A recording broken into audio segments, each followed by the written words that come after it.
Assalamualaikum warahmatullahi wabarakatuh. Saya Tuti Agustina, calon guru penggerak angkatan 6 dari SMA Negeri 1 Lubuk Linggau.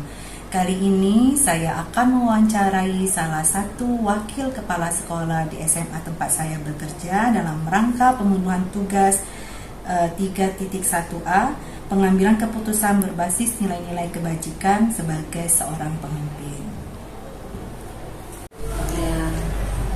Oke, terima kasih Bu Yeni atas waktu dan kesempatannya bisa bertemu langsung Bu Yeni.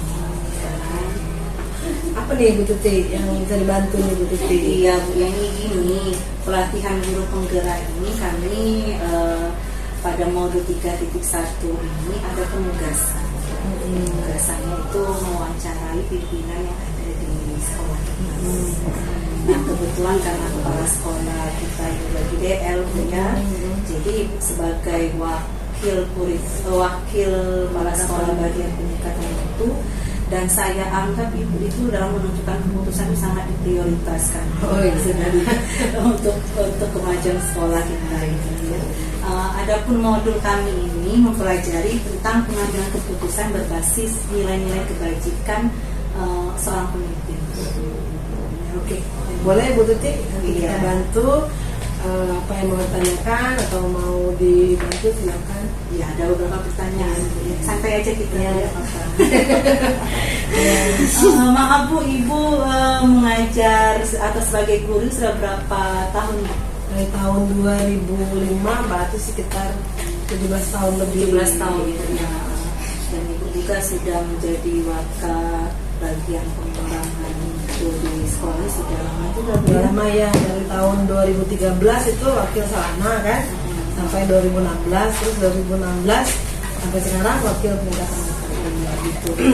Mungkin dalam kurun waktu yang paling lama itu 17 tahun Ibu menemui banyak kasus ya dalam belajar di kelas maupun dalam sekolah ya.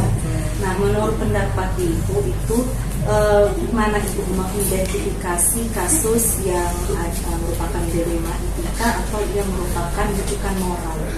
Ya, kalau masalah kasus yang melibatkan guru, sekolah dan siswa itu kan tidak terlalu banyak ya Ibu ya, cuman ada kasus pembelajaran di kelas itu yang beberapa waktu yang lalu kita perhatikan itu guru melaksanakan ulangan itu dibagi dua sesi.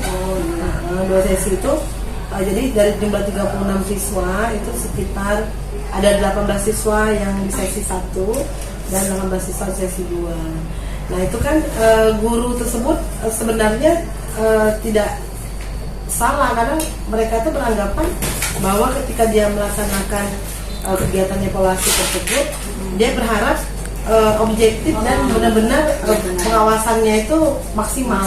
Jadi dipisah ya. Masuk ya 18 masuk, yang 18-nya di luar. Gitu. Cuma ketika 18 di luar ini tadi kan karakter anaknya kan beda-beda Bu Tuti. Iya. Ada guru ini kan tidak memahami, bukan tidak memahami ya, tidak tahu bahwa anak ini mungkin ke perpustakaan atau mungkin dia ke kelas lain yang mungkin ada rolling gurunya itu yang jarak tempuhnya agak jauh, jadi belum bisa ke kelas, sehingga ada kelas yang kosong itu bermain kan bisa berkelahi dan sebagainya. Jadi guru ini tidak bisa berada dalam dua waktu secara bersamaan di kelas dan tidak bisa memantau yang di luar. Jadi ini merupakan dilema etika ya. Dalam mengambil keputusan ini Bu ya, menurut Ibu kan tadi kan ya sama-sama benar lah Bu ya. Iya betul. Redaksi guru mungkin itu merasa benar. Nah keputusan apa Bu yang ya. Jadi ketika kita mengidentifikasi ini kan tidak hanya satu kelas ya Bu ya, ada beberapa kelas yang kita lihat. Karena guru tersebut pun tidak mengajar di satu kelas pasti kan, ulangan tersebut pasti berkelanjutan ke kelas lain. Nah itu dipantau dan kejadiannya seperti itu, maka kita cari solusinya itu dengan cara ya kita ajak berbicara guru yang bersangkutan dalam waktu yang kita sediakan mungkin pada saat dia nggak ada jam kosong, saya juga nggak ada jam untuk diajak berdiskusi dan kita sampaikan solusinya dengan mereka gitu. Dan untuk saat ini alhamdulillah juga guru-guru ini kan sudah mengikuti solusi yang kita sampaikan. Jadi Ibu sudah menyampaikan langkah-langkah prosedur Iya. yang terbaik ya. Iya betul. Apakah menurut Ibu setelah Ibu memberi solusi ya kepada guru tersebut dalam pemecahan kasus di Rema Etika Iya. tadi ya, apakah sudah efektif menurut Ibu?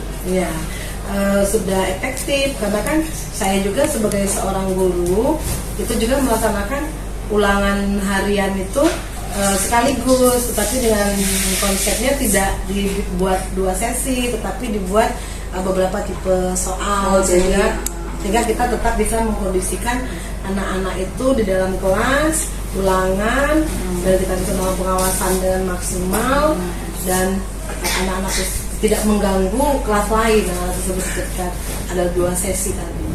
Dalam memutuskan putusan ya, ada tantangan tidak?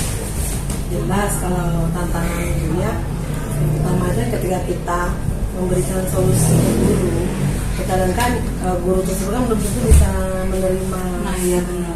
Sehingga kita harus melakukan pendekatan dulu sebelum kita menyampaikan solusi tersebut dengan tata cara kita berbicara atau menyampaikannya, bukan memberikan instruksi tetapi mengajak gitu, mencari solusi ya, yang terbaik agar sekolah ini tetap kondusif dan bisa berjalan dengan baik. Mencari solusi yang terbaik ya. Dalam menentukan misalnya Ibu menyelesaikan kasus dia, kasus itu memang ada waktu tempat tertentu atau memang Ibu selesaikan secara langsung pada saat kasus itu terjadi? Kalau kasus di sekolah kan ini Bu Tuti banyak. Ada kasus yang memang kita butuh mengambil keputusan dengan cepat. Dan ada juga kasus yang kita perlu melakukan identifikasi, melakukan diskusi dengan guru lain dan melakukan pendekatan agar permasalahan ini dapat selesai dengan baik dan tidak menimbulkan konflik yang lain. Jadi tergantung kasusnya kasusnya ada yang langsung harus diselesaikan segera, ada yang memang perlu identifikasi lanjut.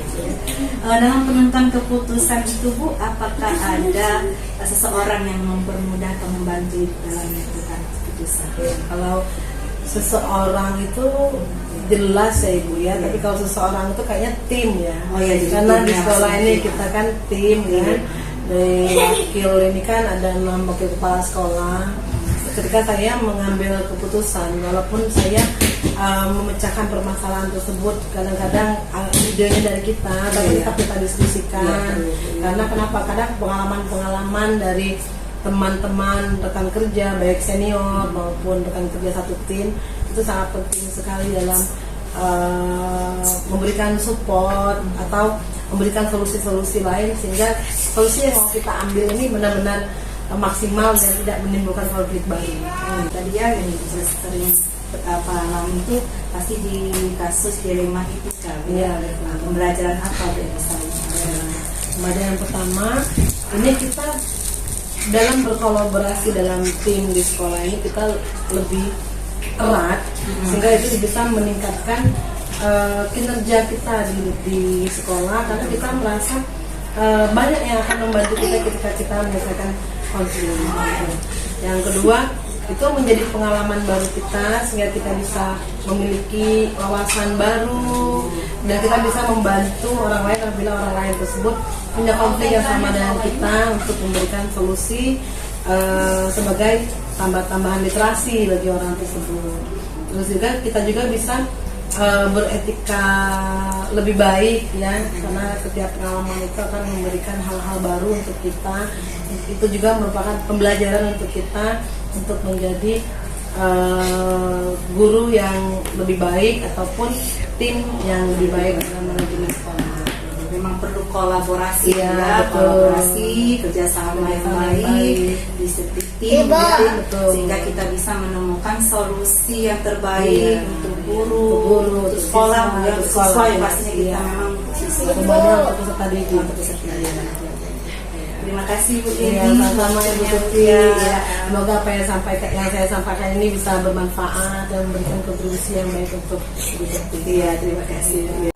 Demikianlah wawancara saya bersama Ibu Yeni Yuriza, merupakan wakaf pengembangan mutu dari SMA Negeri 1.